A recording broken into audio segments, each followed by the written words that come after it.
You may or you may not think that the tyres that come fitted as stock to your e-mountain bike are the best ones for you and the type of riding you do. But tyres are very much terrain specific and can massively affect the performance of your e-mountain bike. So today then, we're going to be looking at the options and how to get the most out of your rubber.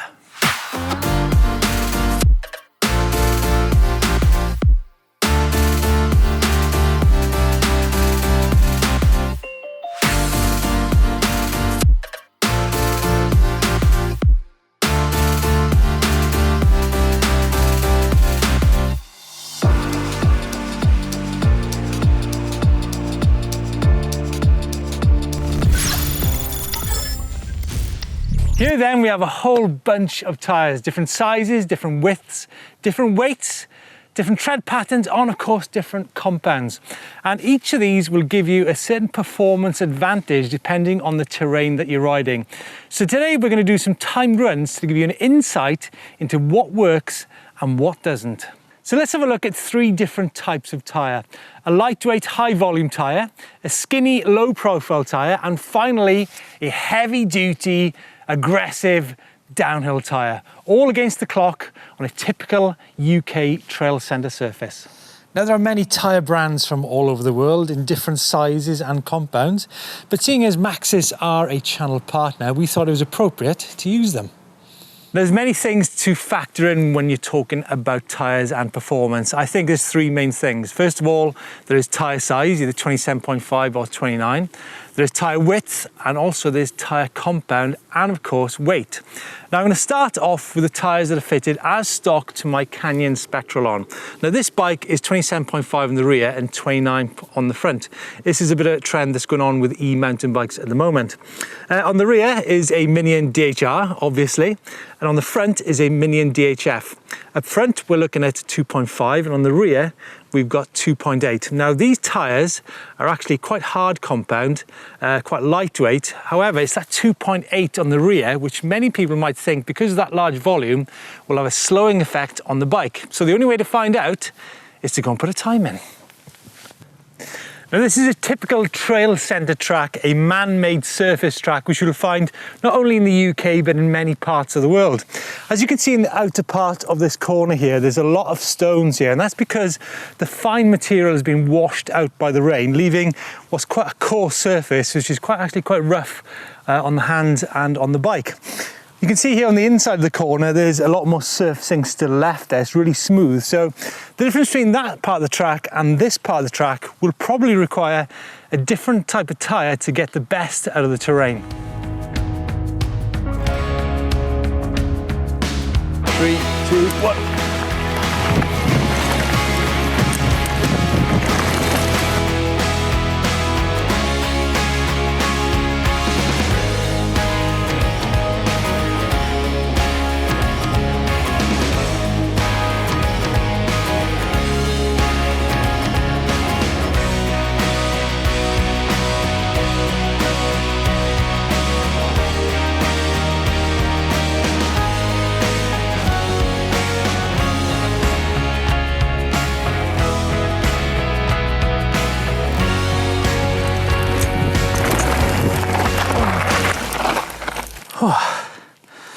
Oh, there you go, that's pretty good. Now, this is the type of tyre that I'd actually use a lot of the time on my e-mountain bike. It's a fast rolling tyre, it's a big volume tyre, which means it cushions the ride. Plus, of course, that big chunky tyre on the back, that 2.8, really is good for digging into those climbs. Now, in terms of the time, 1:16, I won't know how that stacks up until we compare the other tyres. Now, many people describe these 2.8s as plus size tyres, and that's due to the large volume. And very often people ride them at lower pressures. For me, at 90 kilos, probably about 22 PSI compared to about 30 PSI, which I'd normally ride in a heavier casing tyre. The large volume, as I mentioned, has an effect of cushioning your ride and also is excellent for climbing due to the large contact patch. But it can also mean that the tyres can have less support under aggressive cornering, and that's something we'll discuss a little bit later on.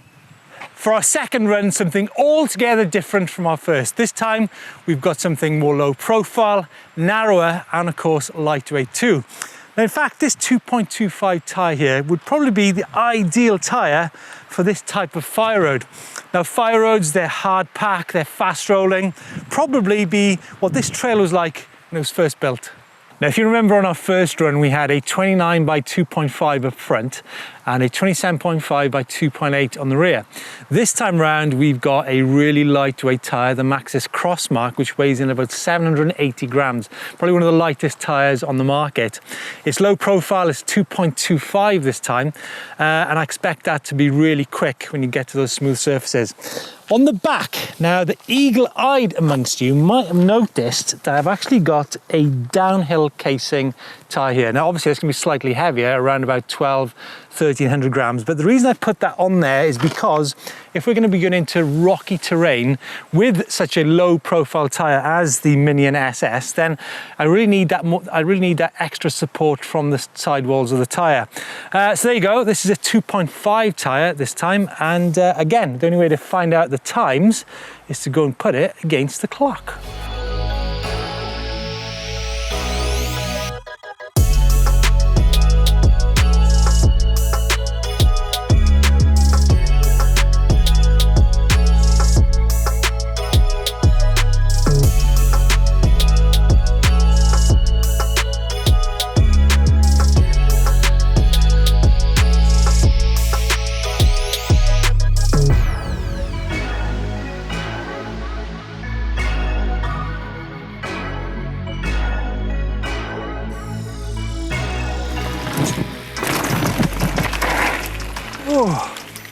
Wow, that's no surprise, 2 seconds slower. Now that's because of many reasons. First of all, lower profile doesn't mean to say it's going to be faster, it depends on the terrain. Also, we've got a smaller volume tyre, and that's probably where some of the time is being lost, because there would have been a time on that track when the surface was really smooth where low profile, lightweight tyre would have been faster. However, what I really felt on that run was how rough the run was because of how skinny the tyres are. And all those impacts are going to be slowing the bike down, even by a microsecond, but it all adds up. So that's 2 seconds over a minute and a half. You can imagine what it's going to be like over a long run. And if you're out for a day, the fatigue in your body is going to be quite noticeable. But one thing really stood out, and that is the fact that because we've got a softer compound tyre on the back, when you're in the corners, that tyre was actually grippier than a big volume, more aggressive tyre. So that also probably contributed to the slower time as well. So if I'd have put two hard compound tyres, low profile, skinny, then that's where the times might have been more equal. But again, the runs would still have been quite rough on your body. Okay, it's time to bring out the big hitters. Big volume, soft compounds, downhill casing, and of course, a really aggressive tread pattern. These are probably the last tyres you'd use on a typical trail centre like we've been riding today. However, it's good to put a time in just to get a comparison.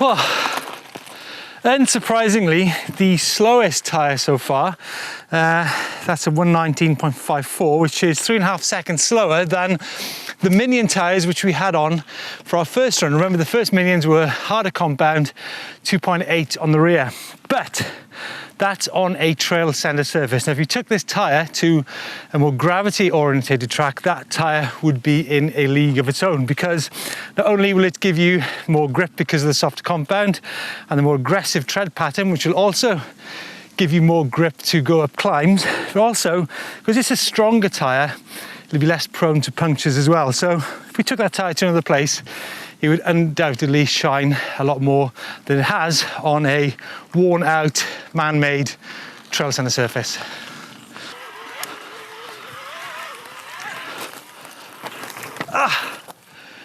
Wow, tyres, so many choices, but ultimately what is the tyre for you? Well, it depends on so many things. Let's talk about weight, rolling speed and tread pattern to begin with. Now, weight of tyres, they range from say 600 grams up to 1.5 kilograms. Obviously, there's a big difference there. It's also a big difference in the price as well if you go out and buy those tyres.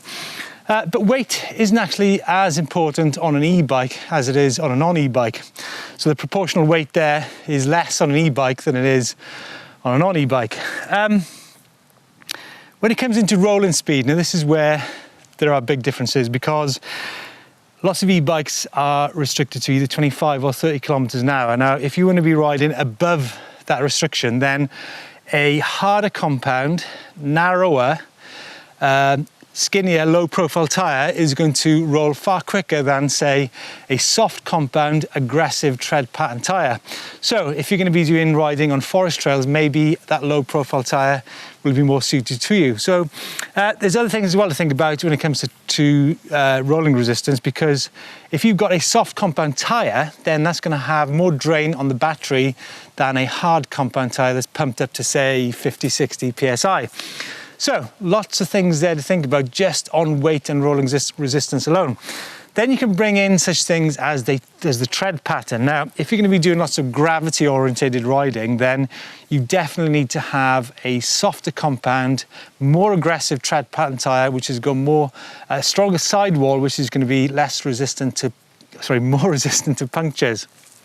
But not only that, is that if you've got an aggressive tread pattern, it's going to be far better for climbing up those steep banks, which you probably won't do on a non-e-bike. Wow, really is amazing where a good quality tyre that's soft compound with a good aggressive tread pattern will get you to. Don't forget the tyre pressures also come into the mix, because lower tyre pressures are not only going to have an effect on your grip, but also on the range of your battery. I think ultimately range is a big factor in choosing the tyres on your e-mountain bike. But there you need to balance out the effect of the confidence that a good soft compound tyre gives you versus the range that a harder compound tyre gives you. So I think it's quite interesting early on when we had the harder compound minions versus the soft compound minions, and how much quicker they are across a typical trail centre surface, but also the fact that the 2.8 tyre with about 26 PSI in it was actually quicker than the lower profile tyre, which might surprise quite a few of you. So there you go. I hope there's information there for everybody. Personally, I'd always go for the heavier duty, aggressive tyre on my e-mountain bike, simply because of the type of riding you can do in it. If you want to have a look at what effect tyres have on the range of your e-mountain bike, have a look at the video which I've done here. If you know about motors, the big chat about motors, there's a video which I've done here. Let me know any questions you've got on tyres, because I love talking about tyres. I could talk all day about tyres. Give us a thumbs up if you like the video. Don't forget to subscribe to EMBN for more videos by hitting on the globe to subscribe, which is totally free of charge.